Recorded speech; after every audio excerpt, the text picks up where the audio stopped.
خبر شامل کرتے ہیں سعودی عرب سے اپنے بیورو چیف وسیم خان سے۔ سفارت خانہ پاکستان الریاض میں یوم استحصال کشمیر کی مناسبت سے ایک تقریب کا اہتمام کیا گیا، جس کا مقصد مسئلہ کشمیر کو بین الاقوامی سطح پر اجاگر کرنا، کشمیریوں کے ساتھ یکجہتی اور بھارتی مقبوضہ جموں کشمیر میں انسانی حقوق کی خلاف ورزیوں کی عکاسی کرنا تھا۔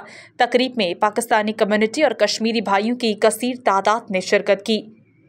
سفیر پاکستان احمد فاروق نے تقریب سے خطاب کرتے ہوئے کہا کہ بھارت کی جانب سے 5 اگست 2019 کو آرٹیکل 370 کی منسوخی مسلمان کشمیری عوام کے خلاف کھلی دہشت گردی ہے۔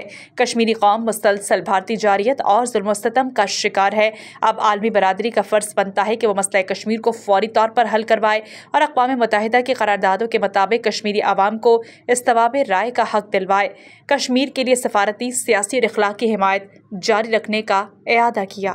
سعودی عرب الریاض بھتانز کیرلا مارکیٹ صفا مکہ ہسپتال کے قریب حشام اوکلا فارمیسی آپ کی خدمت میں پیش ہر قسم کی معیاری میڈیسن پر 10% ڈسکاؤنٹ حاصل کیجیے۔ رابطے کے لیے 27665556 بہترین میڈیسن کا مرکز۔